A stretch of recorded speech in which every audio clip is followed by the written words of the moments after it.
langsung saja berbincang, saudara, soal kepastian pelayanan haji murah dan berkualitas dengan kaitannya dengan rencana turunnya biaya ongkos haji yang diungkapkan oleh Kementerian Agama. Kita bahas bersama anggota Komisi 8 DPR dari fraksi Partai Demokrat, Bapak Ahmad. Selamat malam, Pak Ahmad. Assalamualaikum. Assalamualaikum. Ya, waalaikumsalam warahmatullahi wabarakatuh, Pak Ahmad. Nah, ya. Sejauh ini bagaimana Komisi 8 merespons permintaan Presiden agar ONH atau biaya haji ini bisa diturunkan di tahun depan, Pak Ahmad? Ya, terkait dengan masalah ongkos haji, itu kan kita nanti akan rapat dengan pemerintah dalam ini dengan JDN PHU. Ya. Insya Allah hari Senin kita akan rapat tanggal 30 Desember untuk merumuskan tentang BP. BP inilah biaya penyelenggaraan ibadah haji yang ditanggung oleh jemaah. Oke. Jadi dalam ini memang Presiden kita Pak Prabowo minta supaya BP ini diturunkan. BP-nya yang ditekan ya Pak ya? Ya, BP-nya. Kan BP itu yang dibebankan kepada jemaah haji kita. Betul. Jemaah haji kita. Nah, di dalam ini BP itu terdiri beberapa komponen ya. Ya. Pertama yaitu transportasi penerbangan. Ya. Nah, penerbangan itu dari BP yang dibayarkan itu sekitar 35 sampai 45% tersedot biayanya untuk BP itu dari penerbangan. Oke. Yang kedua adalah akomodasi. Yaitu pemondokan selama mulai di Jeddah, Mekah, Madinah, dan Arsmuna. Ya kan? Ya. Yang ketiga adalah konsumsi. Ya, hidup ya? Ya, konsumsi. Yang keempat adalah transportasi selama di tanah suci. Oke. Nah, kemudian di dalam negeri juga dikenakan biaya transportasi lokal, penerbangan lokal, dan seterusnya. Untuk visa bagaimana Pak? Ya. Untuk visa bagaimana? Visa. Ya, apakah itu masuk dalam BP? Biasanya visa kan masuk dalam BP ya? Iya. Itu juga akan ditekan biaya untuk pembuatan visa atau hanya untuk pesawat saja, tiket pesawat saja? Itu otomatis, visa haji juga nanti termasuk pembiayaan itu. Jadi yang besar komponennya itu kan pertama penerbangan, yang kedua akomodasi, yang ketiga konsumsi. Kan itu yang besar. Nah, berkaca pada 2024 yang lalu, itu kan biaya BP itu kan 93,4 juta. Oke. Di mana 59% itu ditanggung oleh calon jemaah haji kita. Sedangkan 41% itu ditanggung dari nilai manfaat. Ya. Subsidi ya? Iya. Ya, itu skema itu masih akan dijalankan nanti Pak di 2025?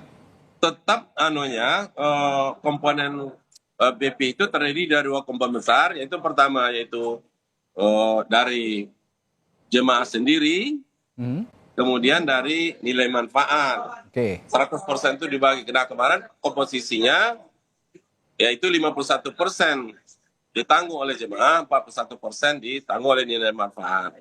Nah, tentu kita berkaca kepada tahun yang lalu.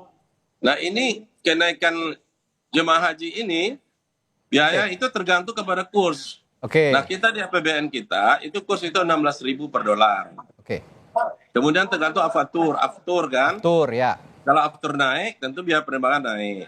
Intinya kalau Pak Ahmad naik, otomatis juga naik, kan gitu. Itu dasar kenaikan itu. Kemudian juga rial. Nah, kemarin kita pantau rial itu 4.430 ya. Jadi itu komponen-komponen yang menyebabkan kenaikan itu. Tetapi kalau seandainya dolar nanti turun, after turun, itu otomatis juga biaya haji juga akan turun. Akan turun, lebih turun lagi begitu maksudnya ya? Nah, ya, itu dia. Dari 56 juta tahun lalu kan ya, kalau ada ancang-ancang mungkin dari Komisi 8 kan sudah ada berbincang-bincang dengan Kementerian Agama. Dari 56 juta kira-kira berapa persen penurunannya kalau memang ada penurunan nanti, Pak Ahmad? Kita belum ada kepastian penurunan, itu tergantung kepada nanti dolarnya berapa, kurs dolar berapa, masih menunggu kurs dolar ya, rial berapa, sehingga nanti dengan patokan itu nanti kita harapkan nanti biaya hajinya kita tekan sedemikian rupa, tapi tanpa Nah, mengurangi mutu oke. pelayanan. Oke, Jadi Pak Ahmad. jangan gara-gara haji murah nanti pelayanan turun, Baik. kita nggak mau juga. Oke. Tapi Eh, kualitas pelayanan harus kita Itu pertahankan. dia. Saya Ya, akan bertanya ya, selanjutnya DPR soal kan mewakili rakyat. pelayanan Kan? ini, Pak. Saya juga pertanyaan saya Iya, selanjutnya soal pelayanan. Kan iya, Presiden sendiri punya komitmen meskipun iya, diturunkan ongkos iya, iya. hajinya, tapi pelayanan tidak, standar pelayanan tidak akan diturunkan dong. Tidak boleh. Nah, ini Tidak saya boleh, harus berkaca dari diturunkan. Pansus Haji kemarin, Pak. Banyak temuan kan soal pelayanan ini. Mulai dari akomodasi di sana, mulai antar jemput jemaah di sana, lalu juga Ya. biaya hidup jemaah di sana yang banyak sekali persoalan di tahun lalu. Nah, apakah dengan penurunan ongkos haji, rencana penurunan ongkos haji ini, bagaimana menjaga standar kualitasnya agar temuan-temuan pansus tahun lalu tidak terjadi kembali gitu, Pak Ahmad? Iya, jadi kita kan sudah evaluasi penyelenggaraan di tahun 2024. Jadi di mana sisi-sisi kelemahan kekurangan kita, itu kita Mhm. minta kepada pemerintah jangan terulang lagi. Ya, Harus diantisipasi, misalnya transportasi di kota, misalnya masalah Arsmuna yang terjadi penumpukan di Musdalifah, sehingga orang ke Mina nanti terjadi penumpukan, akibatnya terjadi kerawanan dalam transportasi. Jadi kita minta kemarin kepada Menteri Agama, ini ya, evaluasi kita terhadap kekurangan kelemahan kita di 2004, kita minta wanti-wanti jangan terulang lagi, itu ya dia. kan?